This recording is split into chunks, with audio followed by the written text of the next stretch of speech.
Oi, gente, no podcast de hoje a gente vai conversar um pouquinho sobre o milagre econômico no regime militar. Esse é o segundo episódio da segunda temporada da série Reflexos. Espero que vocês gostem. Bom, entre os anos de 1968 e 1973, o Brasil viveu um expressivo crescimento econômico que contribuiu para o fortalecimento do regime militar. Chamado de milagre econômico, esse crescimento esteve relacionado às políticas econômicas do governo Castelo Branco e às suas repercussões nos anos seguintes. Bom, durante o governo de Castelo Branco foi implementado o Programa de Ação Econômica do Governo, chamado PAES, com o objetivo de corrigir graves erros da economia brasileira, tais como a desordem tributária e fiscal e as brechas no sistema financeiro.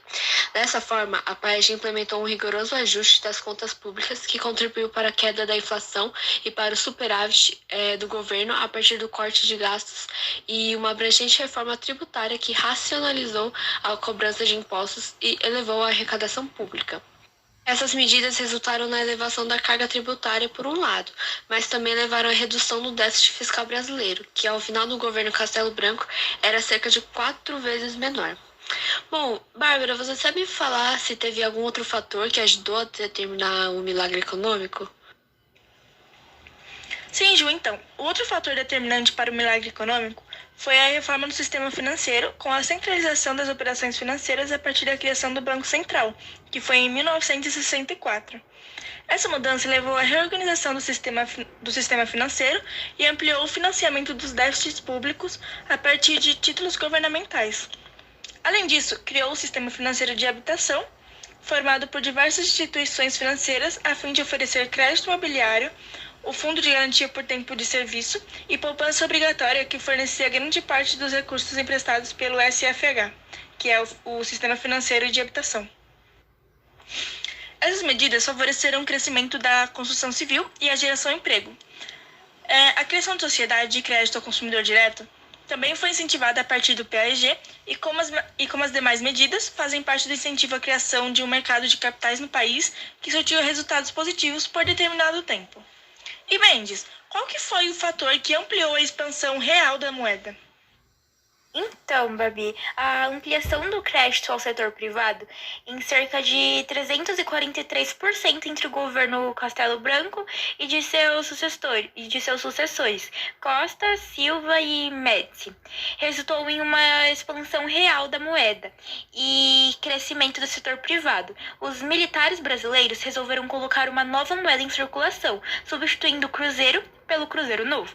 A mudança foi a primeira de uma série de alterações que se tornaram rotina no país, até mais ou menos 1994, quando o Plano Real foi instaurado.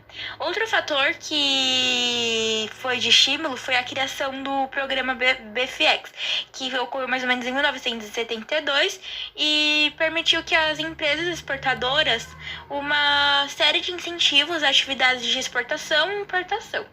Em conjunto ao contexto econômico externo de grande disponibilidade de crédito e baixos juros, que era de 2,2% ao ano, mais ou menos, essas medidas ampliaram as exportações e importações, impulsionando um processo de um crescimento econômico notável.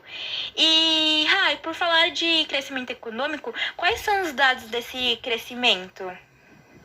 Então, Ju, a economia brasileira cresceu cerca de 11% durante esse período do milagre econômico e no início do período também o crescimento do PIB brasileiro estava mais de 9% ao ano, chegando a 14% em 1973.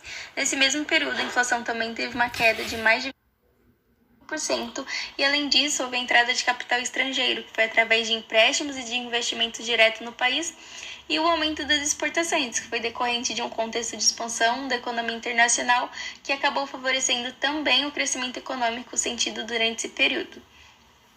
Outro fator relevante foi a virada na balança de pagamentos, que foi negativa em mais de 13 milhões de dólares e passou a ser positiva em mais de 1 bilhão de dólares entre 1968 e 1973. Bom, durante o milagre econômico, a alta nas bolsas de valores subiu muito e resultou em um clima de euforia generalizada e, segundo o economista Reinaldo Gonçalves, o período do milagre econômico foi o que gerou o maior crescimento econômico desde a proclamação da República. Mas, Gi, esses índices foram favoráveis para quem? Então, Rai, esses bons índices favorecem o governo dos militares diante da população e também contribuíram para a legitimação da ditadura, mesmo diante da forte concentração de renda resultante de tais medidas.